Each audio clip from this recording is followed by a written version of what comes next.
Po mga banateros, at ngayon breaking news, inaresto na po si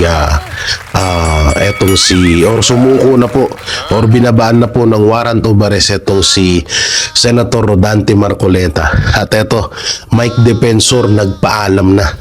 So bago ko po ipakita at ipapanood sa inyo yung video, mga banateros, mga kabiyahe, huwag niyo pong kalimutan na i-like, i-share, and subscribe ang ating YouTube channel. Paipindot na lang niyo po yung bell button para lagi kayong updated sa ating mga video araw-araw. So ito po yung video at ating panoorin. Habol mamaya sa ating team replay. Ang ating pong pamagat ay Senador Dante arestado. Kapapasok na balita lamang ho yan at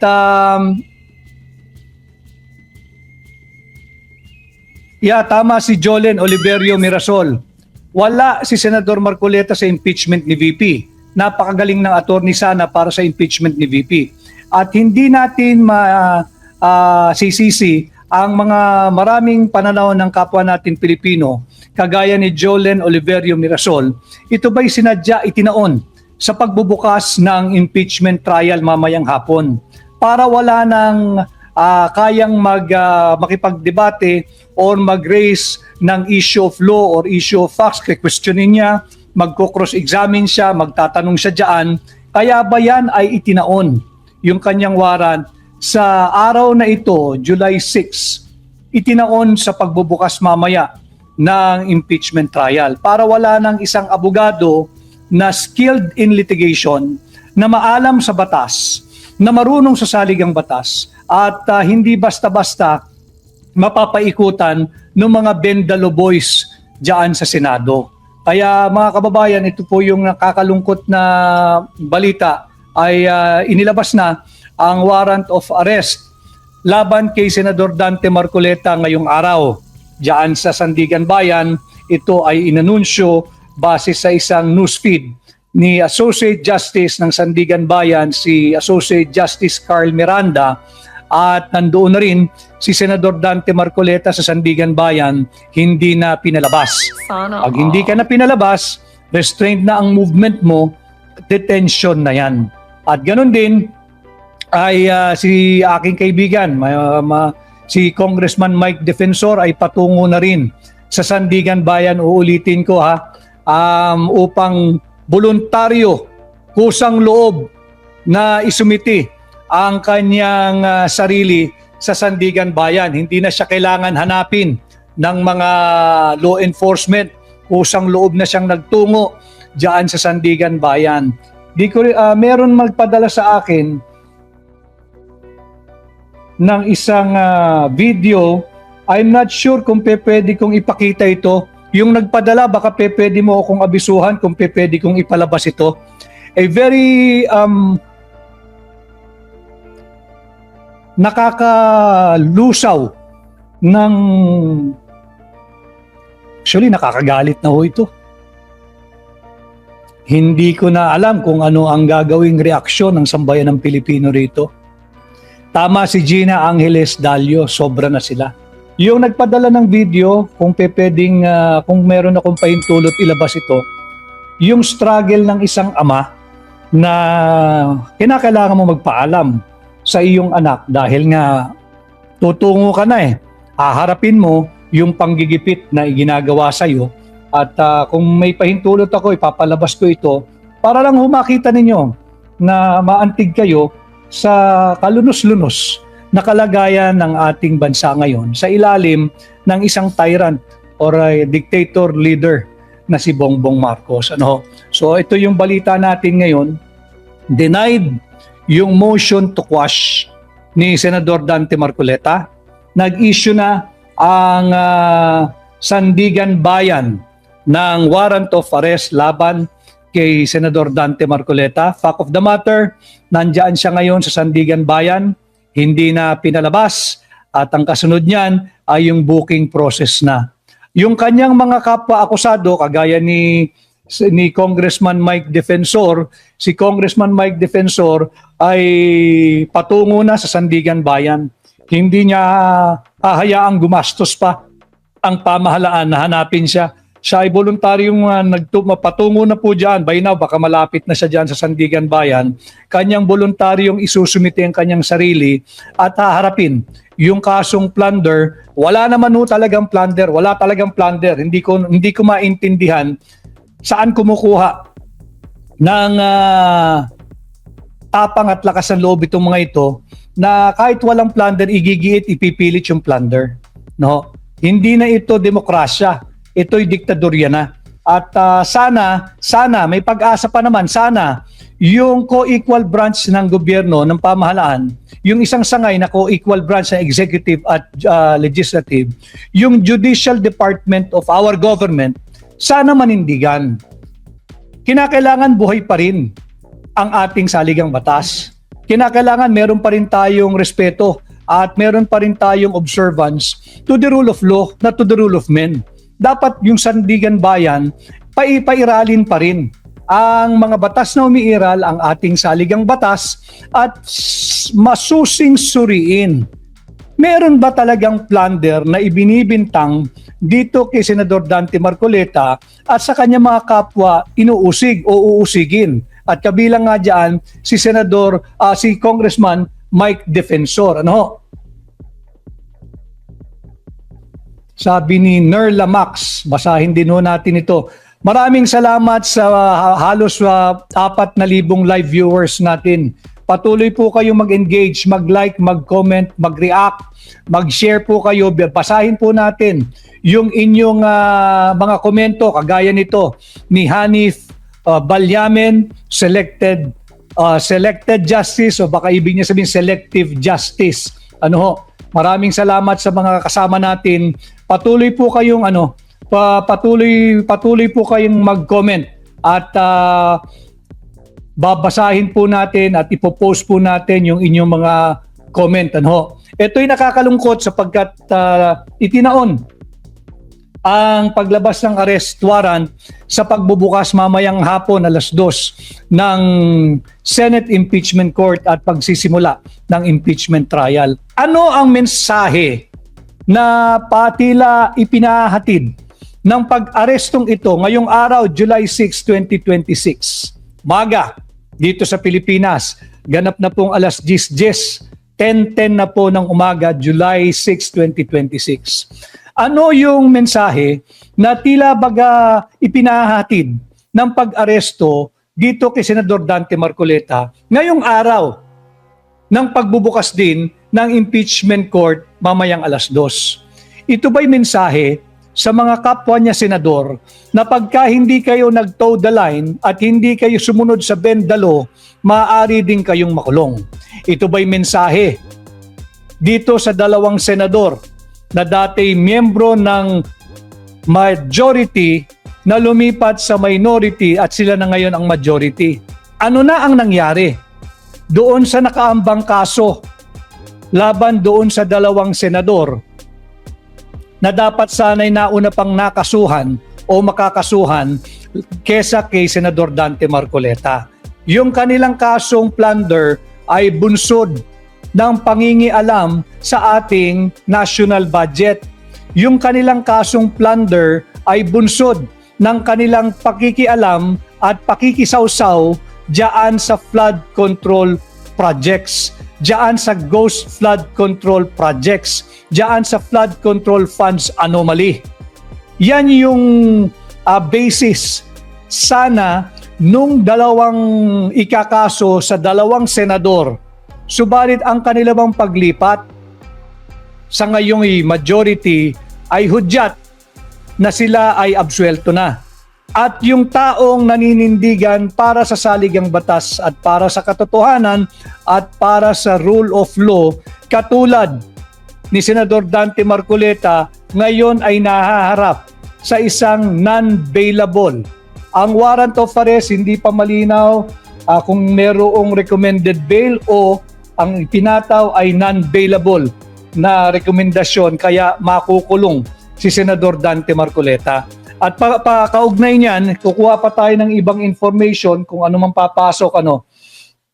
Si Mike Defensor ay papunta na rin sa Sandigan, kagaya ng aking nasabi kanina, at siya ay voluntaryong susumiti ang kanyang sarili sa jurisdiksyon ng Sandigan Bayan. Si Vanji Pimentel.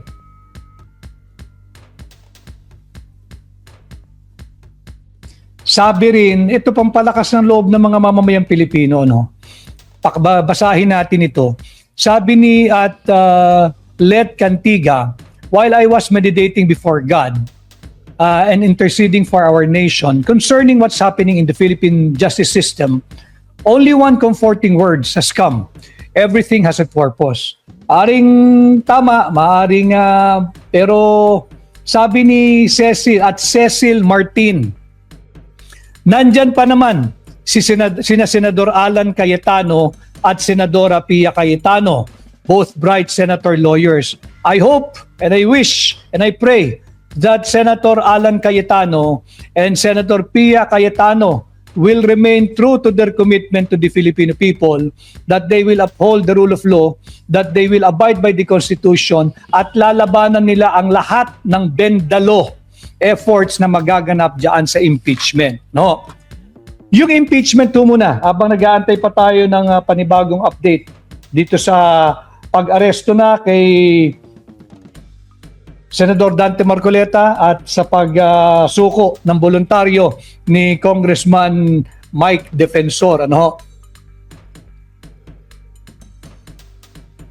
Sabi ni Mepol Bautista, mga magnanakaw na kampon ni Bangag, magbunyi na kayo, tuloy-tuloy na ang pagnanakaw nyo, mga fishty. O mga peste talaga yan. O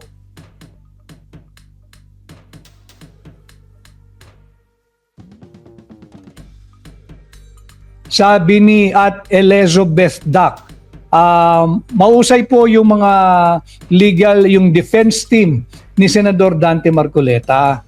Kaya nga yung aking panawagan sa panibula ng ating live podcast ngayong araw, sana manindigan, maisog na manindigan ang mga nasa Judicial Department of our government. Co-equal naman yan eh. Pagdating naman sa kanila, kung wala naman talagang kaso, pwede nilang ibasura yan at pwedeng hindi mag-issue ng warrant. Kagaya nung kaso kay Dante Marcoleta, no?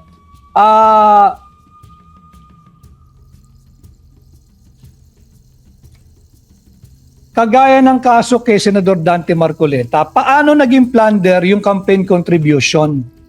Paano nagkaroon ng plunder ang isang pribadong mamamayan kagaya ni Mike Defensor kung hindi naman siya nakipagsabwatan, walang connivance upang magnakaw ng milyong-milyong pisong halaga ng pera na nagmumula sa kaban ng bayan. Malinaw po yan, walang plunder yan. Ano?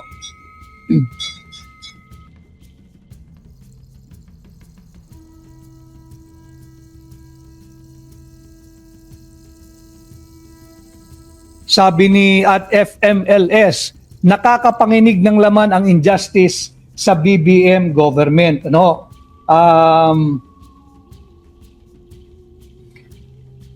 Lagyan natin ng konteksto itong naganap ngayong umaga bago pa man magsimula yung officially and formally yung impeachment trial mamayang 2:00 po ng hapon dyan sa Senado. Si Vice President Inday Sara Duterte is the convenient scapegoat. Scapegoat ng inefficient at bangkaroteng Marcos Jr. administration. She, the Vice President, is unfairly blamed. Together with her father, President Rodrigo Roa Duterte, they are unfairly blamed to cover up for the greed and the corruption that is the trademark, the hallmark of the Marcos Jr. administration. Scapegoat lamang sila upang yung dapat talagang managot at panagutin ay makaiskapo, makalimutan ng sambayan ng Pilipino dahil guilty sila sa nakakagalit na flood control funds corruption, sa nakakagalit na ghost flood control projects, sa nakakagalit na substandard ghost flood control projects. Si Inday Sara ang kanilang pinagbubuntuan na ang lahat ng sisi sa napakaramit laganap na kurakot at korupsyon at pang-aabuso at kawalan ng direksyon na sagisag ng administrasyon ni Bongbong Marcos. VP Inday Sara is the convenient scapegoat para takpag-takpan itong isyu ng laganap, talamak, lantarang kurakot at korupsyon na ating nasasaksihan at sagisag ng Marcos Jr. administration. Mamanipulahin ang inyong isipan at ang inyong emosyon upang ilihis ang inyong atensyon mula sa nakakagalit. Maraming namatay dahil sa baha na hindi naman pala dapat bumaha. Yang issue pa rin ng flood control corruption. Yan ang tunay na issue na dapat panagutan at panagutin ng mga nagnakaw ng pera natin.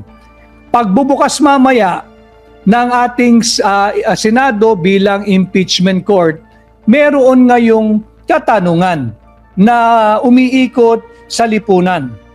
Ang ating Senado, ano ba siya mamaya pagsisimula ng impeachment trial court? Ang Senado ba ay isang impeachment court? O ang Senado ba na ating mapapanood at masasaksihan sa mga darating na araw, linggo at buwan ay isang ganap na kangaroo court? Nagtatanong ang karamihan, ano ba ang Senado? Impeachment court ka ba o magiging ganap na kangaroo court ka? Wala po sa atin ang tugon. Wala po sa ating mga kamay ang kasagutan. Sapagkat bukod kay Vice President Inday Sara Duterte, Senate is the one that is also on trial here. The Senate as an institution is on trial. Ano ba sila? Gagampanan ba nila ang kanilang sinumpaang tungkulin bilang isang totoo, tunay at patas na impeachment court? O sila ay magiging isang ganap na kangaroo court? Ano ba ang kangaroo court? Lagi nating naririnig yan. Yung nagpadala ng video, baka pwedeng paki-advise lang ako kung pwedeng ipalabas yung video yung ipanadala mo na yung pagpapaalam ng isang ama sa kanyang anak. Kung maaari, kung pwedeng isa publiko yan. Yung nagpadala ng video, ano? Paki-check lamang. So ano ba ang kangaroo court? Ang kangaroo court ay isang bias legal proceeding. Bias legal proceeding that completely disregard. Sinasantabi niya. Ayan ang kangaroo court. That completely disregards recognized standards of law and justice. Yan, ganito isinasalarawan ang isang kangaroo court versus sa isang totoong impeachment court. No? Yung impeachment court, yan yung ating Senado at sa pagbubukas mamaya ng trial, ng impeachment trial, mapapanood natin simula mamaya. Ano bang Senado meron tayo? Ito ba'y isang Senadong impeachment court na naaayon at sumusunod sa ating saligang batas, hindi bendalo? O makakasaksi tayo ng isang kangaroo court? No, again, kangaroo court is a biased legal proceeding that completely disregards recognized standards of law and justice. Ang outcome sa isang kangaroo court ay palagian predetermined. Predetermined na yan. At yung proseso, ginagamit lamang bilang palabas. Ang proseso sa isang kangaroo court. Kunwaring may legal na proseso upang mabigyan ito ng false appearance of fairness. Yan ang kangaroo court. Again, wala sa kamay natin, hindi natin kayang tugunan, mapapanood natin, masasaksihan natin simula mamaya. Ano ba ang ating Senado? Ito ba'y isang impeachment court na gaganap ng kanilang alituntunin na naaayon sa ating saligang batas at mga batas na umiiral? O ito'y isang magiging ganap na kangaroo court? Kangaroo court, again, is a biased legal proceedings that completely disregards recognized standards of law and justice. Walang pakialam sa saligang batas ito, walang pakialam sa batas ito, at kadalasan sa hindi, yung outcome predetermined na. Hindi pa nagsisimula yung hearing, meron na silang desisyon. Yan yung karakteristik ng kangaroo court. Tanong nga ng ating maraming kababayan, ano ba yung ating masasaksihan dito sa napakahalaga at makasaysayang kaganapan na magsisimula mamaya sa Senado? Ang Senado ba'y gagampanan ang kanilang tungkulin bilang impeachment court o magpapagamit sila at magiging isang kangaroo court? Kangaroo court, isang moro-moro, isang sarsuela, isang kunwa-kunwari ang pagdinig, pero hindi pa man nagsisimula, wala pang napepresentang ebidensya, wala pang napepresentang testigo, wala pang nagte-testify, meron nang nakahanda at nakaambang desisyon. Iyan ang karakteristik ng isang kangaroo court. Sa anong pagkakataon? Sa anong sitwasyon nagkakaroon ng kangaroo court? Nagkakaroon ng kangaroo court sa isang authoritarian rule o yung isang dictatorship. Sapagkat yung kangaroo court, wag naman sana maging kangaroo court ang ating Senado. Ito yung karamihan nagtatanong sa akin, ano ba ang aasahan natin sa ating mga Senado at sa ating mga senador? Ang tugon ko, pare-pareho nating malalaman sa pagbubukas ng impeachment trial mamayang hapon. Atin silang pagpanuorin, magmasid tayo, obserbahan. Sila ba'y gaganap sa kanilang tungkulin bilang senator judges at gagampanan ang kanilang katungkulan bilang impeachment court o patuloy na magpapagamit at magiging isang ganap na kangaroo court? Ang kangaroo court, ito ay ginagamit na armas ng isang dictatorial rule or dictatorial or dictatorship na diktador na pamahalaan upang gipitin ang mga perceived opposition. Katulad ng leading opposition figure, ang tunay na opposition, si Inday Sara Duterte. Yung mga nagpapanggap na opposition, wala po iyan. Yung alyansang Makabayan at Marcos, yung alyansang Akbayan at Marcos, yung alyansang Hilaw na Dilaw at Marcos, yung alyansang Simbahan, Banal-Banalan at Marcos, wala po iyan. Nag-iisa lang ang tunay na oposisyon at yan po ay si Inday Sara Duterte. Kaya hindi nakakagulat na siya ay ginigipit. At gamit ang traditional media, yung mainstream media, kagabi pa lamang, umuusok na yung propaganda ng mga nais sikilin at gipitin si Vice President Inday Sara Duterte. Meron ng mind conditioning. Ang laban no ay nasa public perception na, kanya mahalaga ngayong araw ng Lunes, July 6, sa pagbubukas mamaya ng impeachment court, sa pag-aresto kay Senador Dante, yung pagsuko ni ni Congressman Mike Defensor. By now siguro ito'y nasa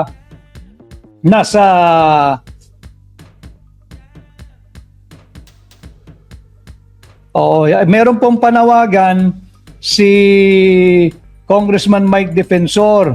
Nagpapasalamat po siya sa lahat na nagpapahatid ng words of encouragement, words of support, na magpakatatag siya at sinasabi niya na hindi niya kayang tawagan at pasalamatan at i-recognize ang isa't isa. Si Senador Dante ho ay hindi na pinalabas sa Sandigan Bayan at patungo na rin doon si Congressman Mike Defensor. Yung mga nasa area, kung maaari po kayong dumaan diyan sa Sandigan Bayan upang magpakita ng suporta, pakikisa at ating pagtutol sa diktadorya, ating pagtutol sa weaponization of the law, ating pagtutol sa bend the law. Sana ho ay makadaan kayo. Yan po ay panawagan at pakiusap ni Congressman Mike Defensor na maya-maya lamang ay nandiyan na at makakasama na si Senador Dante Marcoleta. So yan po yung kanyang panawagan. Yung mga nasa paligid po ng Sandigan Bayan na nais magpahayag, na payapang pagpapahayag ng pakikisa at suporta sa nagaganap na pag-aresto kay Senador Dante Marcoleta at ganoon din sa pagharap voluntaryo voluntaryong pagharap ni Mike Defensor. Maaari po kayong dumulog dyan sa Sandigan Bayan, pakita ninyo ang inyong pakikisa at ating pagtutol sa Bend Dalo. No, Bend Dalo. Sabi ni Jerome Duarta Diola, wala talaga Pinas, kawawang Pilipino. Yan yung nagiging sentimiento ng maraming Pilipino, pero wag po nating isusuko yung laban. Wag niyong sukuan ang ating bansa. Wag ninyong tigilan ang inyong pagmamalasakit sa kapwa natin Pilipino, sapagkat pagka tayo po'y bumigay, pag tayo po'y sumuko, lalong sila ay tuwan-tuwa habang buhay nilang ibebend dalo. Ano ho? Sabi ni Ataryugo,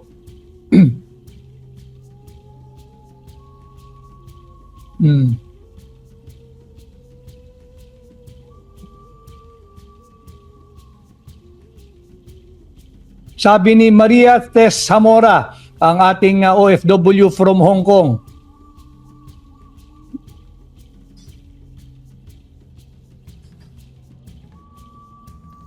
Sabi ni Grama Betty, no?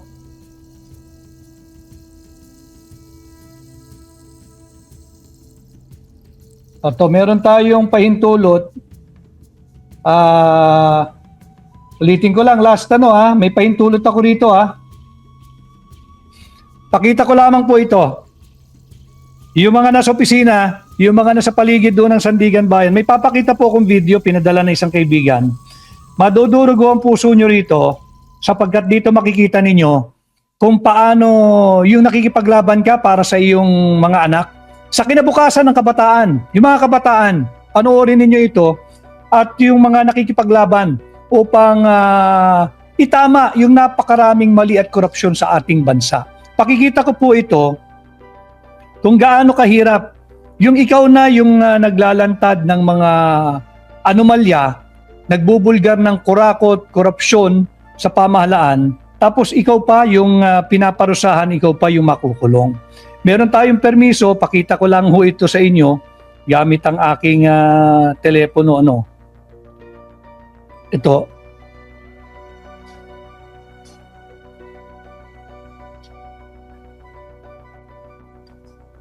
Ito yung kuha kanina bago umalis ng bahay si Congressman Mike Defensor.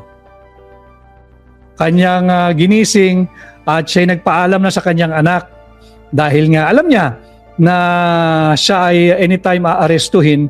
Kanya minarapat niya na yapusin, hagkan sa huling pagkakataon muna sa ngayon bilang isang malayang mamamayang Pilipino ang kanyang pinakamamahal na anak at nagpaalam. Very, very touching po itong eksenang ito.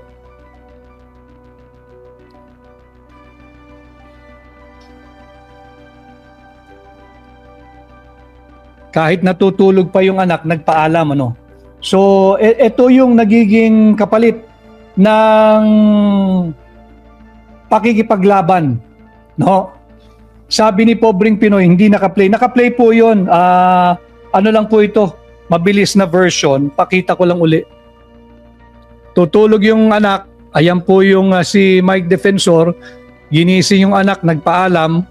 At hinagkan at ginapos sa sasabi natin, huling pagkakataon muna sa ngayon habang hindi napagbibigyan yung kanilang magiging hiling na petition for bail. So dito natin nakikita na malagim na sitwasyon ng ating bansa. Marami po nagre-request i-play daw po uli. Ito, ipakikita ko lang sa inyo. Tutulog yung bata. Sa kwarto niya, pinasok na ng kanyang ama, si Mike Defensor po yan. Nagpaalam, hinagkan, hinapos ang kanyang anak sa huling pagkakataon muna sa ngayon, sapagkat kung non-bailable ang sinampang kaso sa kanya, mapipiit po muna siya at si Senador Dante Marcoleta. No? I'll play it again para po dun sa kakapasok lamang. Ito po yung pagpapaalam ni Mike Defensor sa kanyang anak. Ginising niya, tutulog, hinagkan, hinapos, nagpaalam. Dahil si Mike Defensor ho ngayon ay by now I think nasa Sandigan Bayan na at kanyang voluntaryong isusumiti ang kanyang sarili bilang tugon doon sa inilabas o ilalabas na warrant of arrest laban sa kanya. Ano? Ang kanyang pakiusap, binasa ko kanina yung kanyang mensahe na yung mga nasa area po sana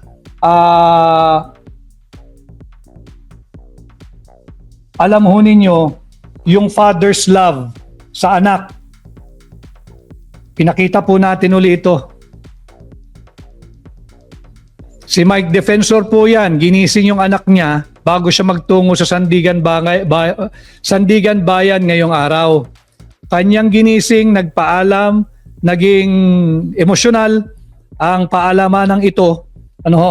At dyan nakikita natin na halos ayaw magbitiw nung mag-ama sa kanilang pagyakap at paalamanan. Sapagkat alam ni Mike Defensor na yung kapalit ng kanyang pakikipaglaban ay inisyuhan siya ng warrant of arrest. Warrant of arrest. Kaya ang kanyang pakiusap, yung mga nasa paligid ng Sandigan Bayan na nais magpakita ng kanilang suporta, kayo po'y inaanyayahan na magpakita ng payapang pagpapakita ng inyong suporta at pakikiisa kay Senador Dante Marcoleta at kay Mike Defensor at pagtutol sa patuloy na bendalo na ating nasasaksihan.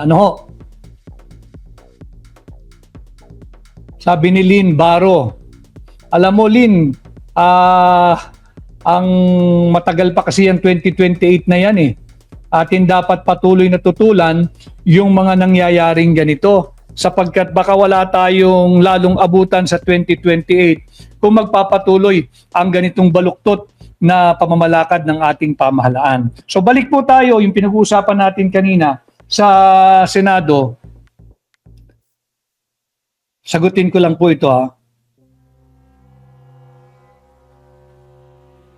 ating mapapanood simula mamayang hapon. Ang Senado, ito ba'y impeachment court o magiging kangaroo court? Pinaliwanag ko sa inyo, ang isang kangaroo court is a biased legal proceeding that completely disregards all established and recognized standards of law and justice. Wala na. Sasagasaan nila yan. Bendalo talaga. At karaniwan, kadalasan, ordinarily, ang kangaroo court predetermined na yung outcome. Hindi pa man nagsisimula yung presentation of prosecution at yung presentation ng defense, meron ng nakaambang hatol yung mga miyembro ng kangaroo court. Again, the answer to that question, kung ang Senado bang makikita natin ay isang lehitimong impeachment court o kangaroo court, wala po sa ating mga kamay. Sapagkat bukod sa pag-uusig na gagawin nila kay Vice President Inday Sara Duterte, beginning today 2 p.m., yung commencement of the impeachment trial, pati po ang buong Senado bilang institusyon is on trial. Sila rin ay lilitisin ng mamamayang Pilipino bilang institusyon. At yung mga senador, yung senator judges individually, in their personal capacity, sila din po ay maituturing na linilitis ng mamamayang Pilipino. Sila ba'y magpapatuloy sa kanilang baluktot na pag-uugali ng bendalo? Yung Amerikanong senador dyan, pagpapatuloy pa ba niya ang pagiging bendalo boy? Babantayan niya ng mamamayang Pilipino. Kaya po, yung public perception napakahalaga. Kagabi pa, kaninang madaling araw umigting hanggang ngayong umaga, tila yung mind conditioning na mga nais na matanggal o maalis si Vice President Inday Sara Duterte ay nag-overheat na talagang nakatodo yung mga media operator lalong-lalo na sa mainstream. Now, the Senate as an impeachment court. It's the constitutional duty of the Senate as an institution to convene as the impeachment court. And it is the constitutional duty of the individual senator judges na gagawa sila ng kanilang hatol later on the basis of the facts pursued and the evidence presented. Dapat doon ang magiging basihan nila. Yung naririnig po ninyo bilang gabay lang, na ang impeachment is both political and legal, or that yung impeachment is more political than legal, hindi yun. Ang tamang description at appreciation kung ano ba ang impeachment process, impeachment trial, the impeachment trial is both equally political and legal interplay. Parehong legal at political yan. Hindi pwedeng mangibabaw lamang ang political at sasabihin, alam mo naman ninyo, pagdating sa impeachment, numbers game yan. Hindi po yun. Malinaw dyan. Dahil ang impeachment ay isang prosesong nakapaloob, nakasulat, may garansya, at sinasagisag ng ating saligang batas. Ano yan? Yung Article 11, Section 1. Yung Article 11, Section 1, public office is a public trust. So, merong constitutional anchor ang impeachment. Therefore, sa Senado bilang impeachment court at ang mga senator judges ay inaasahan. Igawad ang due process. Igawad ang due process kay Vice President Inday Sara Duterte. At hindi lamang doon sa inuusig, igawad ang due process. Dapat itaguyod at respetuin ang ating saligang batas at ipatupad ang lahat ng batas na umiiral. Hindi pwedeng political exercise lamang ito, taasan lang ng kamay, paramihan ng boto. Malinaw po yan. At yung katanungan, kung ang ating pang Senadong masasaksihan ay isang ganap na impeachment court o magiging isang ganap na kangaroo court, uulitin ko, tanging ang mga senator judges lamang ang makakasagot niyan. Kung paano nila papatakbuhin itong impeachment trial na magsisimula mamaya. Hindi pwedeng sabihin sila ay impeachment court at hindi may tuturing kangaroo court. Ang isang magiging batayan o isang magiging sukatan, mga kababayan, kung paano nila tatratuhin ang malinaw na iniutos ng ating saligang batas pagdating sa boto para sa conviction. Malinaw dyan, para ikay makonvict sa isang impeachment court, kagaya ng nangyayari ngayon at mamaya'y sisimula na nga ang pagdinig kay dito sa gawa-gawang kaso laban kay Vice President Inday Sara Duterte. Apat po yung articles of impeachment. Unang-una dyan, yung isang article, yung alleged misuse of 612.5 million confidential funds. Itin ko alleged misuse of the 612.5 million confidential funds. Samantala, yung 556 billion, yung figure ng 556 billion galing ito sa PCIJ PCIJ yung figure na aking sinasabi, na ang kabuuang halaga ng flood control funds sa ilalim ni Bongbong Marcos mula 2022 hanggang 2025 ay 556 billion. 556 billion. And yet walang napapanagot, walang pinapanagot. So yung unang articles, there are 4 articles of impeachment. The first article is the alleged misuse of the 612.5 million confidential funds ng Office of the Vice President. Yung ikalawang article ay yung sinasabing unexplained wealth. Yung pangatlo ay yung sinasabing bribery nung siya ay nanunungkulan pa bilang kalihim ng Department of Education. At yung pang-apat na article ay yung sinasabing grave threat laban kay Bongbong Marcos sa kanyang may bahay at sa kanyang pinsan. Yan yung 4 na articles of impeachment na didinggin ng ating Senado. So ang magiging sukatan, isa sa magiging batayan ng mamamayang Pilipino upang magkaroon ng pahayag o desisyon kung ano ba yung kanilang masasaksiyan, kung ang Senado ba ay isang ganap na impeachment court na ginagampanan ang kanilang trabaho alinsunod sa kanilang mandato sa ilalim ng ating saligang batas at iba pang batas na umiiral, o sila ba'y magiging isang kangaroo court? Ano ba ang mananaig? Ang ating saligang batas, ang ating constitution, o magpapatuloy ang political prostitution?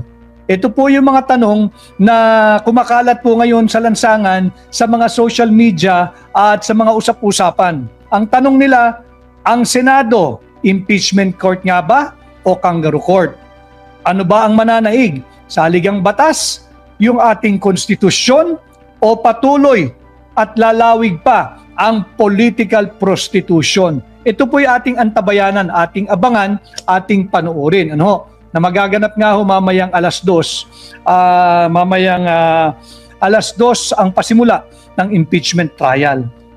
So, masusubok natin kung sila ba ay isang impeachment court o isang kangaroo court.